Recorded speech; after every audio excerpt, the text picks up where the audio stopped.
그래서 이제 조사를 받게 되면 상증세법 제44조 증여 추정 규정에 의해서 이 매매 거래를 부인당하고 이제 증여세가 일시 부과될 가능성이 굉장히 높은 케이스라고 생각이 들고요.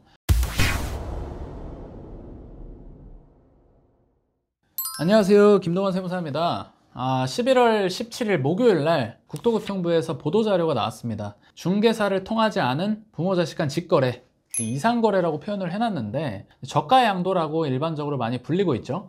국토부에서 이제 해당 거래를 전국 단위로 고강도 세무조사에 착수하겠다라는 보도자료를 내놨습니다. 이날 보도자료가 나온 뒤에 이제 기사가 나왔던 내용인데요. 뭐 시세 31억짜리 아파트를 뭐 22억에 넘겼다, 수상한 직거래 뭐 집중 단속한다, 뭐 이런 내용입니다. 그래서 이제 시세 31억 아파트를 22억 원에 넘겼다? 요 사례를 조금 자세히 설명을 드려볼게요. 어떻게 진행이 된 거냐면 부친이 이제 시세 31억 원짜리 아파트를 아들에게 22억 원에 매매계약서를 작성하고 실거래가 신고를 한 뒤에 매매를 원인으로 이제 소유권 이전 등기를 넘긴 겁니다. 그랬는데 아버지께서 받은 대금은 고작 1억 원입니다. 우리가 상식적으로 아무리 저가로 아파트를 22억 원에 매도를 했다고 해도 어떻게 1억 원만 주고 매매로 실거래가가 신고가 가능하냐? 보니까 이분들은 부친이 이제 해당 주택에 거주를 하고 있었던 거로 보여지고요. 그래서 이제 아들한테 이 집을 팔면서 내가 이 집에서 전세를 살아주겠다라고 약속을 한 거죠. 그래서 이제 21억 원짜리 전세 계약서와 1억 원의 현금만 가지고 등기 이전이 가능했던 겁니다. 그랬는데 문제는 선금으로 줬던 1억 원을 아들이 다시 돌려받았다는 거예요.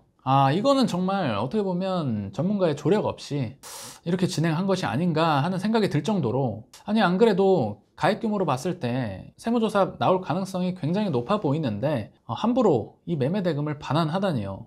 정말 아쉽습니다. 그래서 아마 추정컨대 이 통장 거래 내역 제출 요구를 부동산 원으로부터 이제 수개월 내에 받았을 거고, 여기서 이제 대금 반환 유무가 뽀록이 났을 거라고 생각을 합니다. 이거는 사실 어떻게 소명 요구가 나오냐, 이 시스템만 알았어도 피해갈 수가 있었을 텐데 그 부분이 참 아쉽습니다. 그래서 이제 조사를 받게 되면 상증세법 제44조 증여 추정 규정에 의해서 이 매매 거래를 부인당하고 이제 증여세가 일시 부과될 가능성이 굉장히 높은 케이스라고 생각이 들고요. 가족 간 직거래는 사실 검토할 부분이 적지 않습니다. 왜냐하면 한국부동산원과 국세청 세무조사 이렇게 두 가지 모두를 대비를 해야 되는데 이제 가볍게 생각하고 진행하기에는 리스크가 굉장히 크다는 거죠. 국토부에서 내놓은 통계 자료를 보면 특히 이제 요새 거래가 많이 없는데 직거래는 또 많다. 가족 간 거래가 이제 많은 만큼 이제 국세청이 들여다볼 가능성이 이제 굉장히 커졌다라고 생각을 했는데, 예상과는 다르게 이렇게 고강도로 계획조사를 하겠다라고 하니까 저도 이제 과거에 진행했던 건들에 대해서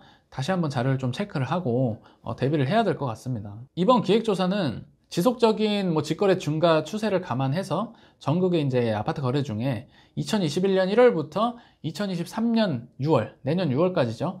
신고분까지를 대상으로 해서 진행을 하고, 특히 이제 가족 간 고저가 직거래를 집중적으로 점검할 계획이다 라고 밝혔고요. 남영우 토지정책관님께서는 이제 모든 고저가 직거래가 이제 불법 거래라고 단정할 수는 없다. 뭐 당연하죠. 근데 이제 시세보다 현저하게 낮은 가격으로 이제 거래가 되는 경우에 편법 증여 수단으로 활용이 됐을 가능성이 있다라고 얘기를 하고 있습니다. 사실 이제 뭐 이런 부분에 대해서 제 생각은 그렇습니다. 이제 부모 입장에서 자녀가 지금 서울에 집 한 채 사기 어려운데 자식한테 집을 조금 저렴하게 세금을 또 덜 내는 방향으로 주는 것은 어떻게 보면 합법적인 테두리 내에서는 절대로 이제 불법 행위라고 할 수는 없죠. 너무나 당연한 의사결정입니다. 그 어느 누가 뭐 시세대로 부모가 자녀한테 집을 팔겠나요? 말도 안 되죠. 반대로 증여를 하고자 했더니 언제적 증여재산공제 5천만 원이냐, 이게 뭐 너무 적죠. 그래서 이제 증여세도 너무 많다 보니까 어떻게 뭐 다른 방법이 없겠느냐, 그래서 이제 상증세법 35조 저가양수 또는 고가양도에 따른 이익의 증여 규정을 활용해서 조금이라도 이제 자녀에게 저렴하게 주택을 주고자 하는 겁니다.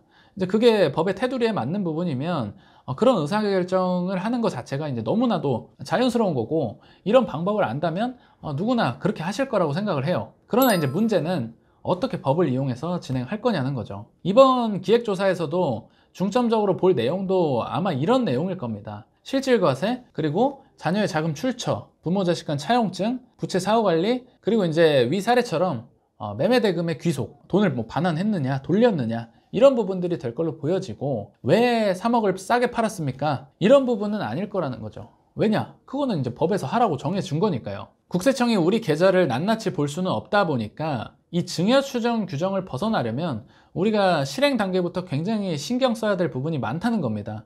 그래서 이제 뭐 단순히 네이버 블로그 몇 줄 읽어보고 직접 할 내용은 아니라는 거죠. 이게 이제 세무사와 법무사의 조력을 얻어서 일 진행을 하는 건데, 실제로 법무사님의 용역도 많이 들어가는 게 사실입니다. 이 매매계약서 작성, 그리고 뭐 실거래가 신고, 자금조달계획서 작성 제출해야 되고요. 그리고 이제 실제로 매매를 원인으로 등기를 넘기는 게 이게 생각보다 쉽지 않을 수 있어요. 그 과정에서 공시가격보다 낮은 부분은 또 무상 취득세가 부과가 되기도 하고요. 그리고 이제 부동산원에서 소명이 나오면 그 대응도 해야 되는 거죠. 그래서 이제 전국적으로 뭐 기획조사를 한다고 하니까 뭐 제가 진행했던 사례들이나 주변 세무사님들이 진행했던 건에 대해서도 세무조사를 받게 될 텐데요. 그렇게 되면 기존에 마련했던 장치들에 더불어서 조금 더 입체적인 대응 방안이나 뭐 노하우들이 축적이 될 걸로 예상하고 있습니다.